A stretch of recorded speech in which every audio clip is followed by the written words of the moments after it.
บรรยากาศเนาะทุกคนงามเอรีกะกะสบายดีเลยสวัสดีเด้อพ่อแม่พี่น้องFCเบิดสุขุสุคนบอกว่าสิอยู่ภายในและก็ต่างประเทศเนาะกันยินดีต้อนรับเข้าสู่ช่อง YouTube ของแม่สมหวังชาแนลมาพบมาพอกับแม่สมหวังมื้อนี้กะนำพา FC มาหาสาวโสดหน้าใหม่อีกคือเก่าเนาะทุกคนเลยวิวธรรมชาติคักอลีเห็นฮอดตัวป่าพวกนี้ดำนะน้ำโอ้ปลาตัวใหญ่อีเลยก็โอเคเนาะทุกคนเดี๋ยวจังสีนำพา FC ไปหาสาวโสดยังบ่ทันรู้จักสื่อเสียงเฮียงนามเพิ่นซ้ำเข้ามาแล้วก็ฝากกดไลค์กดแชร์กดติดตามให้ช่องแม่สมหวังชาแนลนี่เด้อทุกคนเด้อเพื่อเป็นกำลังใจในการเฮ็ดคลิปต่อไปเนาะทุกคนเนาะโดยแล้วก็ต้องกราบขอบคุณ FC ทุกท่านที่เข้ามากดเบิ่งกดชมแต่ต้นจนจบก็ขอให้ FC ทุกท่านจงอยู่ดีมีแรงสุขภาพเข้มแข็งอายุมันกวนเยินความเจ็บป่วยในความไข้บ่ให้มีให้ห่างให้มีให้ร่ำให้รวยเด้อ FC ที่น่ารักทุกท่านเนาะโดยก็โอเคเนาะทุกคนเฮาก็ไปไปลมกับสาวโสดเพิ่นพร้อมๆกันเลยโดยสบายดีโดยสบายดีโดยเมื่อนี้ก็มาพอตัวจริงเนาะทุกคนผู้จบผู้งามก่อนอื่นก็ขออนุญาตถามชื่อเสียงเฮียงนามมาจากไหนนะสบายดีน้องสื่อน้ำผิดนะโดยจักปีแล้วตอนนี้19สิขาวสาวโอ้ยังอีกจักเดือนหอดสาวยังอีก 2-3 เดือนใกล้สิได้เบิดเดย์แล้วเนาะ ทูเดย์แล้วผ่านมานี่เคยแต่งงานแล้วบ่นะยังบ่เคยแต่งงานจักเทื่อโดยผู้บ่าวผู้แพ้เคยมีอยู่บ่ยังแม่นเลือกหลายบ่หรือว่าแนวใดเฮ็ดแต่งตัวแม่นโพดบ่หรือว่าจังไดหนาสิแม่ผู้ชายก็เลยย่านน่ะก็เข้าโรงเรียนอยู่ว่าทางเจ้าผ่านมาออกแล้วถือว่าอ่านได้เขียนเป็นเรียบร้อยเนาะโดย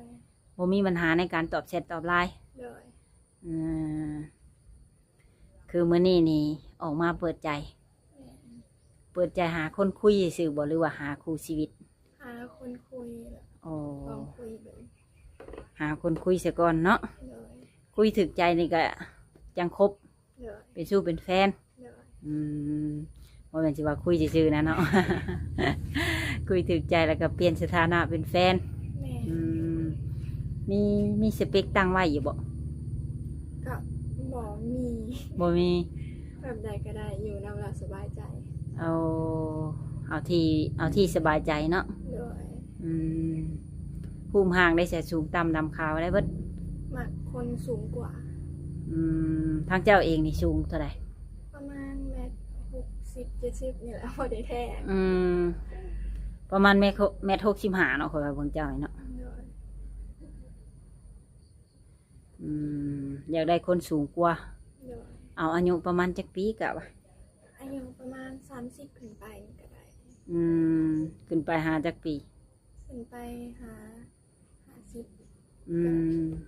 50บางคนก็ค่อย52เบิดชิดแล้วอะไรเนาะก็ต้องคุยมันก่อนเนาะบางทีอายุหลายลืน50ก็คุยถึกใจกลัวก็มีเนาะต้องลมมันก่อนมักนมทางใดหลายเป็นพิเศษนมฝั่งไทยมันเป็นอะไรคือวะมักนมฝั่งไทยแห้งหลายก็เขาพูดแต่ว่าแบบมักนมฝั่งไทยหลายว่าแม่นเบิ่งละครไทยหลายเกินไปวะเนาะ เกิดทันอยู่บ่เบิ่งโทรทัศน์หรือว่าเบิ่งทีวีเกิดทันอยู่บ่เกิดทันส่วนหลายฝั่งเฮานี่มักเบิ่งแต่หนังแม่เนาะฝั่งไทยเพิ่นสิเอิ้นว่าละครบ้านเฮาเนี่ยเอิ้นว่าหนังช่อง7ช่อง5ช่องหยังไปเนาะ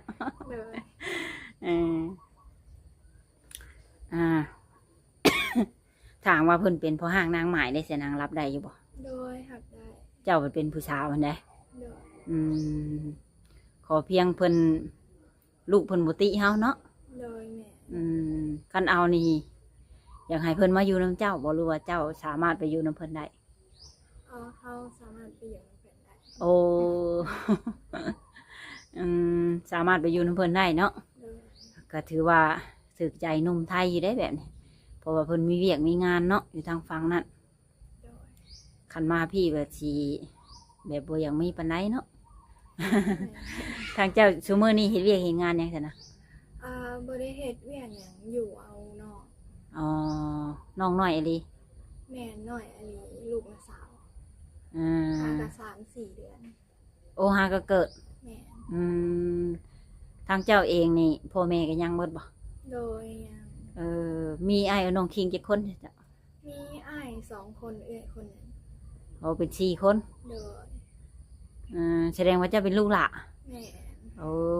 ลูกสาวหล่ามูลขอนได้พ่นน่ะ พ่อแม่ก็แพงหลายได้เป็นลูกหลานตามใจแล้วจ้ะ ก็คิดอยากไปแบบเฮ็ดงานอยู่ฝั่งไทยอยู่บ่ ก็คิดอยู่ มีพาสปอร์ตหรือบ่ตอน ยัง อ่า อะไรเฮ็ด คิดเนาะคิดซื่อๆเนาะ โดย ก็อายุซำนี้แล้วก็เฮ็ดพาสปอร์ตได้อยู่เนาะบ่มีปัญหาฮอดกาย18เลยถึงบ่กายก็เฮ็ดได้เนาะหากเฮ็ดลุ่มอายุนั่นแหละแม่นความถ้าว่ามีหนุ่มฝั่งไทยเพิ่นอยากมาลิ้นมาเที่ยวฮอดเทือนฮอดซ่านนี่สะดวกอยู่บ่นะ โดยสะดวก สะดวกอยู่ โดย คันเพิ่นบ่สะดวกมาบ้านนี่เพิ่นอยากให้เฮาไปลิ้นไปเที่ยว หรือว่าไปเจอกันอยู่ฝั่งมุกดาหารไปได้บ่ ไปได้ ไปได้เนาะ แม่นไปได้แต่ต้องมีคนไปนำค่ะ เพราะว่าบ่เคยไปบ่หรือว่าจังได แม่นบ่เคยไป จักว่าบ่จักฮอดเส้นทางพุ่นจังเนาะ บ่จักเลย เคยไปอยู่บ่สะบุญทรงเรืออยู่ฝั่งนั้น บ่เคยไป งานถาดพนมเด้จ้ะ บ่เคยไป สรุปคือบ่ได้เคยไปเหยียบฝั่งนั้นจักเทื่อ โดย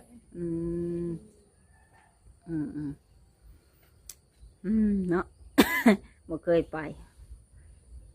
คันไปเห็นงานอยู่ฝั่งไทยนี่มักงานหยังน่ะอ๋อตาสิอ่อนป่าเล่าเลย ยังบ่ฮู้ บ่น้องเจ้าเองบ่นาง แม่น ว้ามึงในป่าแล้วนะมึงงามอยู่ตาสิอ่อนเลยดิขายบ่นี่ บัดสิขึ้นบ่เลี้ยงไว้กิน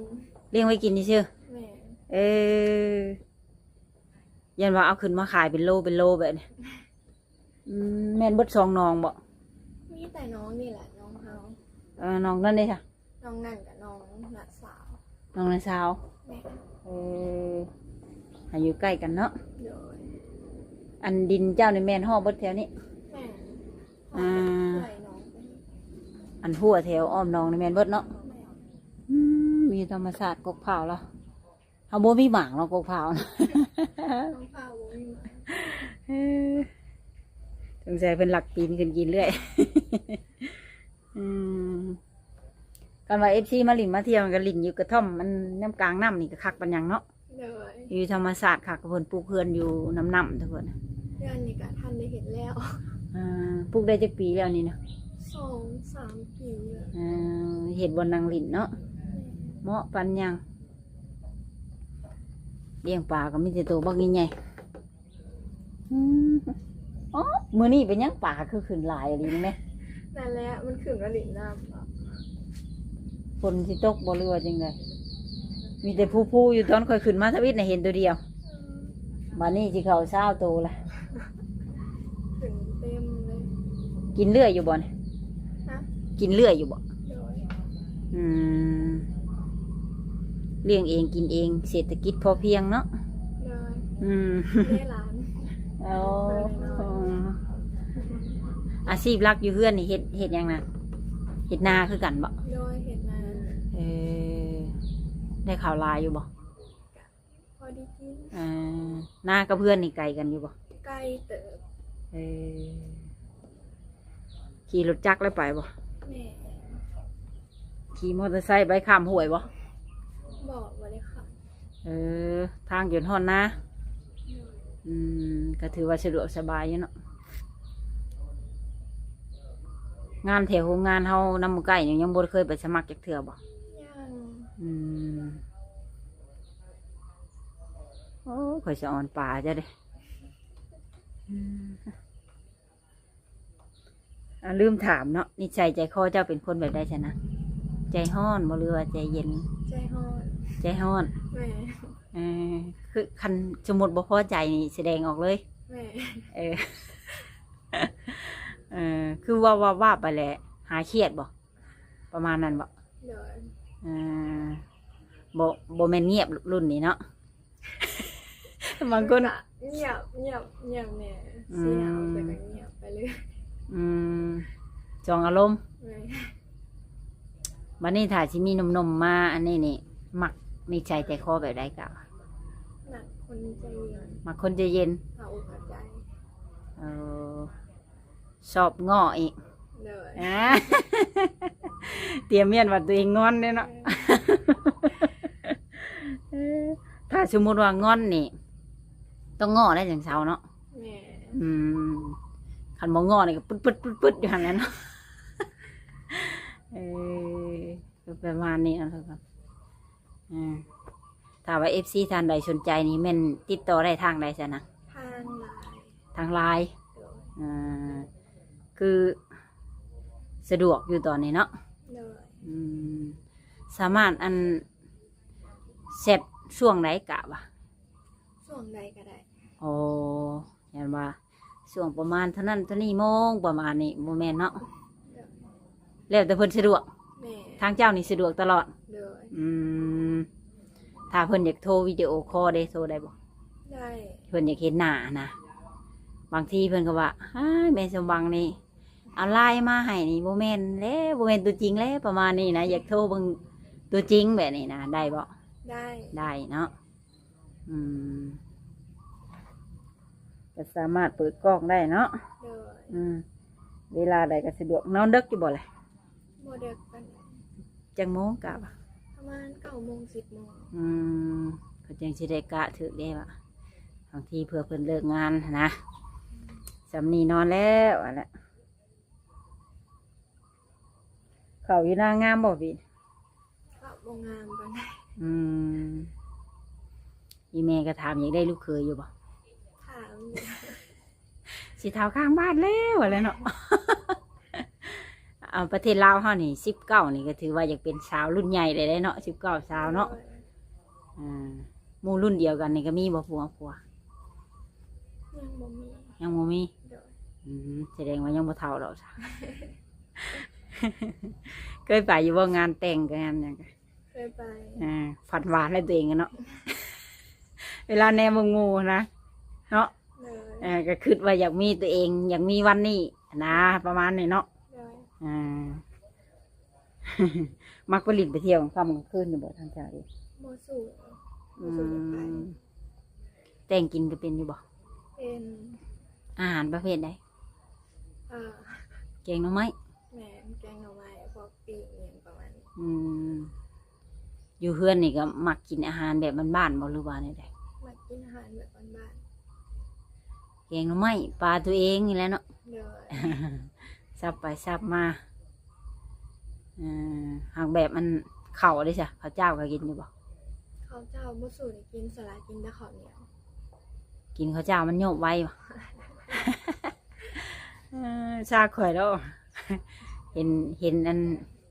คนต่างประเทศเพิ่นกินใส่ถ้วยน้อยๆอิ่มเขาเลย2 ถ้วยยังไม่อยากอิ่ม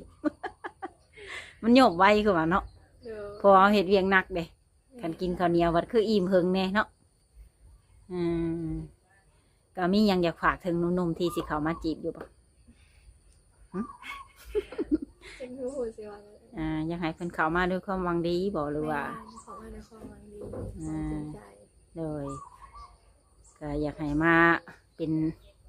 กำลังใจให้เนาะ เดิน อืมอยากเขียนต่ออยู่บ่กะวันในใจ ก็อยากอยู่ อืมที่ออกในย้อนบ่มีทุนบ่หรือว่าตั้งอย่างออก แค่มันบ่มีทุนเนี่ยแล้วก็ อืม อยากออกมาสอนเรียกพ่อแม่เนี่ย อยู่ในเฮือนตอนนี้มีจักคนจ้ะ อยู่ในเพื่อน อ่า ตอนนี้ก็มี2 เถาแล้วก็มีแต่ห้องนะ อ๋อแสดงว่าคนหนุ่มมีแต่เจ้า แม่ อืม ที่เรือเพิ่นออกเฮือนบ่หรือว่าไปเฮ็ดงานฝั่งไทย ไปเหตุงานที่เหลือ โอ้